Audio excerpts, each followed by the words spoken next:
आदरणीय सभापति जी, भारत की विकास यात्रा में हमारे छोटे शहर, चाहे खेल जगत हो, चाहे शिक्षा जगत हो, चाहे इनोवेशन हो, चाहे पेटेंट की रजिस्ट्री हो, मैं साफ देख रहा हूं कि हमारे छोटे छोटे शहर, हजारों की तादाद में ऐसे शहर भारत में एक विकास का नया इतिहास गढ़ने वाले हैं।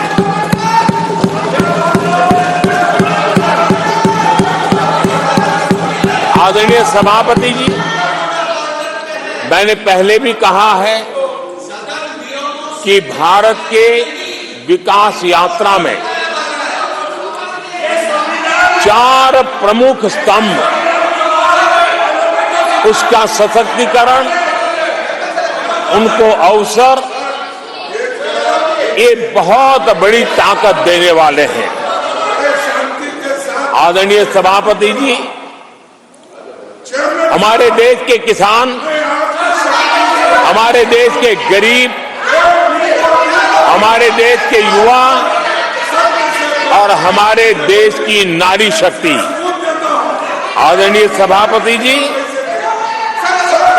हमने हमारी विकास यात्रा में हमारा जो फोकस है उसको हमने रेखांकित किया है। आदरणीय सभापति जी, यहां भी कई साथियों ने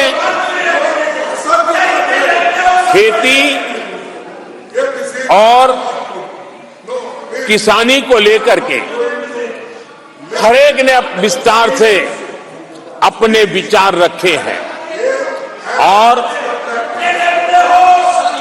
अनेक बातें सकारात्मक रूप से भी रखी है।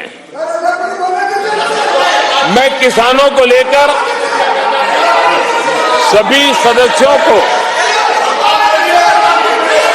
और उनकी भावनाओं का आदर करता हूं।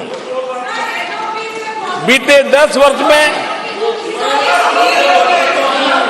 हमारी खेती हर प्रकार से लाभकारी हो, किसान को लाभकारी हो, उस पर हमने हमारा ध्यान केंद्रित किया है और अनेक योजनाओं से उसको हमने ताकत देने का प्रयास किया है। चाहे फसल के लिए ऋण हो, लगातार नए बीज किसानों को उपलब्ध हो, खाद की कीमत उचित हो और फसल बीमा का लाभ, पहले की सारी मुसीबतें दूर कर करके किसानों को सरलता से उपलब्ध हो, ऐसी व्यवस्था की। चाहे एमएसपी पर खरीद की बात हो, हमने पुराने सारे रिकॉर्ड तोड़ करके किसानों को लाभ पहुंचाया। एक प्रकार से बीज से बाजार तक हमने किसानों के लिए हर व्यवस्था को बहुत माइक्रो प्लानिंग के साथ मजबूती देने का भरपूर भरसक प्रयास किया है और व्यवस्था को हमने चाक चौबंद किया है। आदरणीय सभापति जी, पहले हमारे देश में छोटे किसानों को किसान क्रेडिट कार्ड लोन पाना करीब करीब न के बराबर था, बहुत मुश्किल था, जबकि उनकी संख्या सबसे अधिक आज हमारी नीतियों के कारण, किसान क्रेडिट कार्ड के विस्तार के कारण, आदरणीय सभापति जी, हमने किसानी को एक व्यापक स्वरूप में देखा है और उस व्यापक स्वरूप में हमने किसान क्रेडिट कार्ड पशुपालकों को और मछुआरों को किसान क्रेडिट कार्ड का हमने लाभ मुहैया कराया है और इसके कारण हमारे किसानों का खेती के काम को उसके विस्तार को भी मजबूती मिली है। उस दिशा में भी हमने काम किया है। आदरणीय सभापति जी,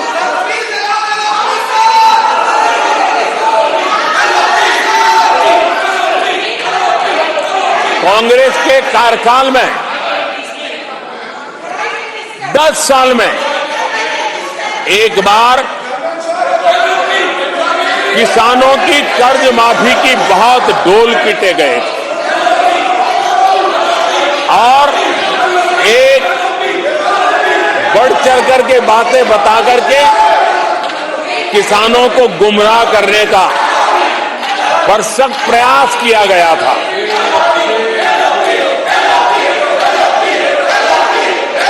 और 60,000 करोड़ की कर्ज माफी, उसका इतना हल्ला मचाया था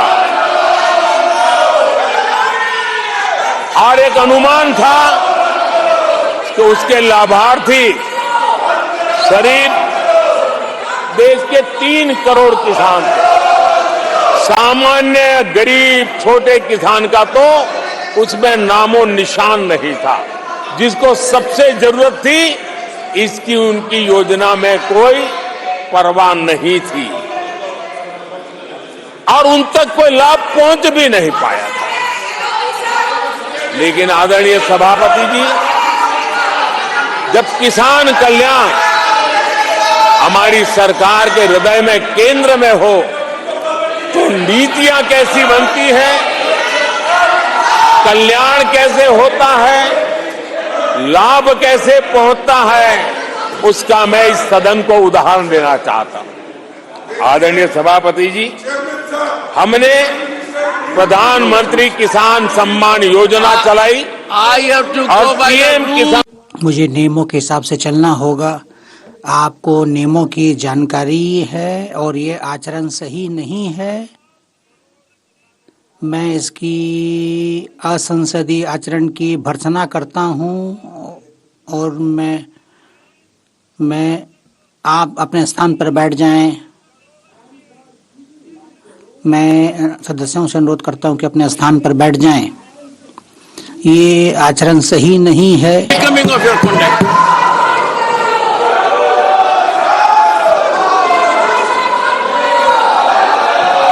आदरणीय सभापति जी, देश देख रहा है, झूठ फैलाने वालों की सत्य सुनने की ताकत भी नहीं होती।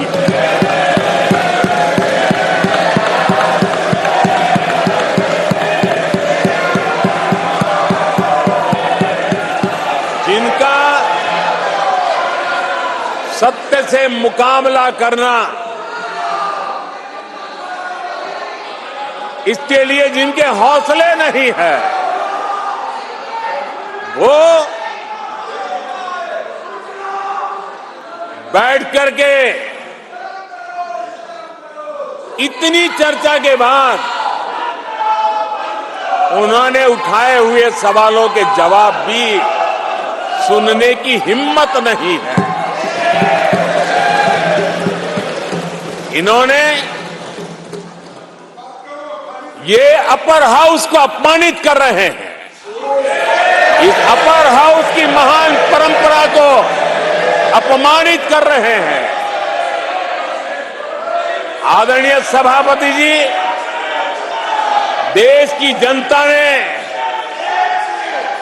हर प्रकार से उनको इतना पराजित कर दिया है कि अब उनके पास गली मोहल्ले में चीखने के सिवाय कुछ बचा नहीं। नारेबाजी, हो हल्ला, और मैदान छोड़ के भाग जाना, यही उनके नसीब में लिखा हुआ है। माननीय सदस्यगण, अत्यंत दर्दनाक, पीड़ादायक, अमर्यादित आचरण से देखकर मगू। शासन 30 से निरंतर लगातार काल में है। 6 दशक के बाद मैंने चर्चा की और मैंने अनुरोध किया कि प्रतिपक्ष के नेता को बिना बेरोक टोक बोलने का सुअवसर दिया। आज वो सदन छोड़कर नहीं गए हैं, मर्यादा छोड़कर गए हैं। आज उन्होंने मुझे पीठ नहीं दिखाई है, भारत के संविधान को पीठ दिखाई है। आज उन्होंने मेरा अनादर और आपका अनादर नहीं किया है, उस शपथ का अनादर किया है जो संविधान के तहत ली है। भारत के संविधान की इससे बड़ी अपमानित बात नहीं हो सकती। ऐसा कैसे हो सकता है? House of elders, the upper house, हमें देश का मार्गदर्शन करना है। मैं उनके आचरण की भर्त्सना करता हूं। देश के 140 करोड़ लोग इसे हाथ होंगे। सदन का मतलब है सत्ता पक्ष की बात सुनो जब आपने अपनी पूरी बात कह दी।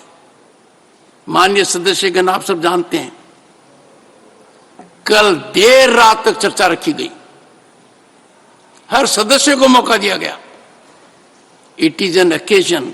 यह ऐसा अवसर है जहां उन्होंने भारत के संविधान को चुनौती दी। उन्होंने भारत के संविधान की भावना को आहत किया है। उन्होंने जो शपथ ली थी उसकी भी अवमानना की है। कि भारत के संविधान का इतना बड़ा अपमान, इतना बड़ा मजाक। भारत का संविधान हाथ में रखने की किताब नहीं है, जीने की किताब है। मैं आशा करता हूं कि वो आत्मचिंतन करेंगे, मंथन करेंगे, अपने दिल को टटोलेंगे और कर्तव्य पर आएंगे। माननीय प्रधानमंत्री जी,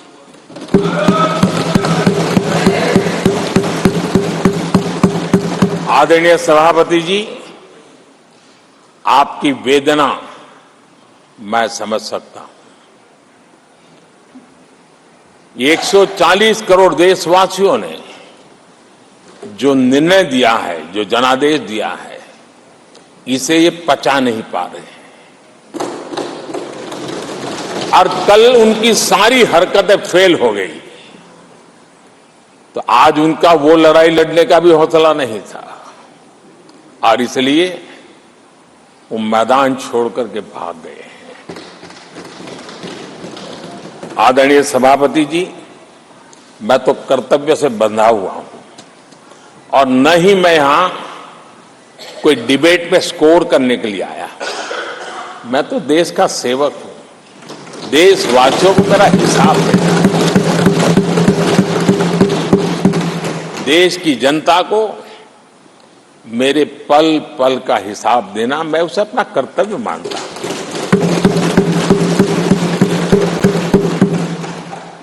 आदरणीय सभापति जी, वैश्विक परिस्थितियां ऐसी पैदा हुई कि फर्टिलाइजर के लिए बहुत बड़ा संकट पैदा हुआ। हमने देश के किसान को मुसीबत में नहीं आने दिया और हमने करीब करीब 12 लाख करोड़ रुपया फर्टिलाइजर में सब्सिडी दी है और जो भारत के आजादी के इतिहास में सर्वाधिक है। और उसी का परिणाम है कि हमारे किसान को फर्टिलाइजर का इतना बड़ा बोझ उस तक हमने जाने नहीं दिया सरकार ने अपने कंधे पर उसको उठा लिया है। आदरणीय सभापति जी, हमने एमएसपी में भी रिकॉर्ड बढ़ोतरी की है। इतना ही नहीं, खरीद के भी नए रिकॉर्ड बनाए हैं। पहले एमएसपी की घोषणा होती थी, लेकिन किसानों से कुछ भी लिया नहीं जाता था, बातें बताई जाती थी। पहले की तुलना में अनेक गुना ज्यादा खरीदी कर करके हमने किसानों को सामर्थ्यवान बनाने का प्रयास किया।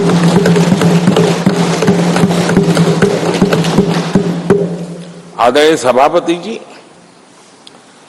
10 वर्षों में हमने कांग्रेस सरकार की तुलना में धान और गेहूं किसानों तक 2.5 गुना अधिक पैसा पहुंचाया और हम आने वाले 5 साल सिर्फ इसी का इंक्रीमेंटल वृद्धि करके रुकना नहीं चाहते। हम नए नए क्षेत्रों को, उन कठिनाइयों का अध्ययन करके उसकी मुक्ति के लिए प्रयास कर रहे हैं। और इसलिए आदरणीय सभापति जी, अन्न भंडारण का विश्व का सबसे बड़ा अभियान हमने हाथ लिया है और लाखों की तादाद में विकेंद्रित व्यवस्था के तहत अन्न भंडारणों की रचना करने की दिशा में काम चल पड़ा है। फल और सब्जी एक ऐसा क्षेत्र है, हम चाहते हैं किसान उस तरफ मुड़े और उसके भंडारण के लिए भी एक व्यापक इंफ्रास्ट्रक्चर की दिशा में